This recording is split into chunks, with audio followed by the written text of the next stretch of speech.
Leeds, and then about 20 minutes after that, he gets a red card. And who's going to step up in goal for Man City? None other than Kyle Walker. He actually saved the free kick. Just about. Yeah, he struggled a bit, but he saved it. And I'm surprised that Atalanta didn't get a shot after that. But yeah, he did, and he's the first English goalkeeper to keep a clean sheet since 2016, when one of Leicester's other goalkeepers kept a clean sheet. So Kyle Walker also saved the most amount of shots in that game with one. And I think Claudio Bravo in his last 4 Champions League games has been sent off twice, so that's a pretty wild stat as well. What did you think of the game overall, Joe? Yeah, it was an interesting game, to be honest. I think Kyle Walker was a better keeper than Bravo, which just shouldn't happen. Yeah, I can agree. It was a very hectic game. There was a lot going on. And in fact, it's Champions League always happens. We've had some great games in the past, especially last season's. Yeah, it was a very interesting match. To be honest, I think Kyle Walker was a better keeper than Bravo, which just shouldn't happen. Yeah, it was a very hectic match. Despite the fact Kyle Walker might not be a professional goalkeeper, honestly, I know a lot of people were saying, the free kick taker could have put it anywhere else. But in my opinion, it was actually quite a powerful free kick, which some keepers may have struggled to save. Obviously, obviously a normal keeper would have saved that perfectly fine and easily. But for example, Harry Kane, when he was put in net, he conceded a free kick, which was, in my opinion, it wasn't as good as the one that was done last night. So I think credit to Kyle Walker. Obviously, there was no other chance for Atlanta to get another shot on target in that game. Would he have saved it? No, I'm sure he wouldn't, of course, because he's not a professional keeper. But honestly, that game, it was very good. I enjoyed watching it, actually. Very interesting Champions League game. Okay, so one of the games we have this weekend is tonight, actually. Norwich and Watford. So Norwich and Watford have unfortunately had both tough starts to the season. Norwich actually got off okay. Obviously, Timu Pukki was on good form. Obviously, he scored against Man City. Plenty of other goals too. In terms of Watford, they've had a pretty crap season for most of it. Unfortunately do sit bottom of the table at the minute with the lowest amount of goals scored. They've scored 6 goals all season. And they currently haven't won a game, losing 5 and drawing 6.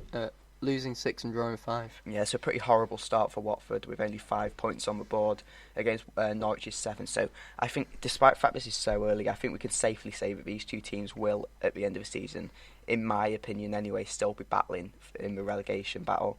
I'd be very surprised if they're anywhere else than around 16th, 17th, 18th. And it wouldn't surprise me at all if these teams are still 19th and 20th come the end of the season. What are your opinions on what I've just said? Watford had a very, very bad start to the season. I think they lost the first 4. But they've not been winning, but they've been drawing and just losing to some quite good teams such as Chelsea. And scoring more goals actually recently. Yeah. And some key players, probably Gerard Deulofeu has been playing quite well recently, getting a goal against Chelsea, which was a penalty. And Ben Foster currently has more shots on target in the Premier League this season than Jesse Lingard. So that's not that shocking, to be honest. That's not that shocking when you think about it, is it? Considering the player Lingard has been this season. I mean, he was in the Europa League match yesterday when United won 3-0, and he did not play a role whatsoever. I assume he was non-existent all game. Yeah. Oh yeah, not non-existent. Yeah. Championship quality. I'm going to say that. Another thing I would like to mention about Jesse Lingard is I saw some the other day his clothing brand called J Lings. Really unsurprisingly lost £100 million in his first year, really? Which really doesn't surprise me considering he's 26 and from Warrington. And if you want to dress up like a 26-year-old from Warrington, then I don't really know what's wrong with you. I think he thinks he's 21 still. Yeah. He looks it, but he's not. Yeah. So score predictions for Norwich. Norwich versus Watford.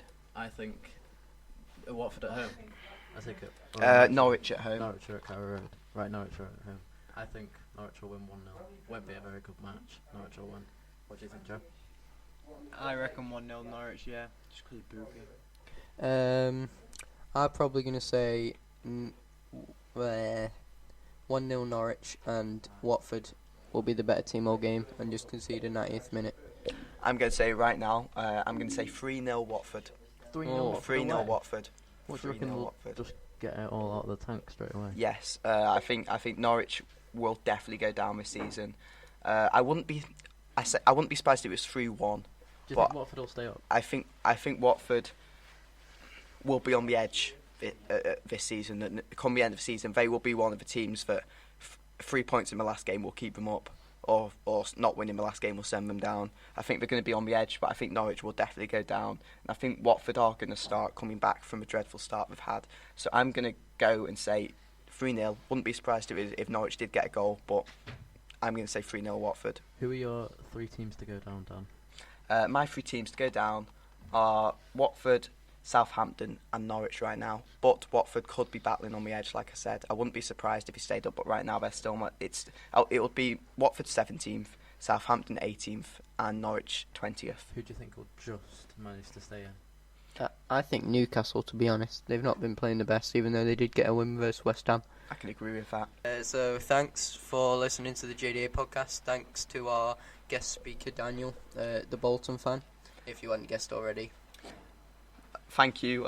It's been a pleasure to be on the JDA Football Podcast this week. Obviously, any appearances in future would be amazing because I've really enjoyed being on this. Yeah, it's a memorable experience, I have to say.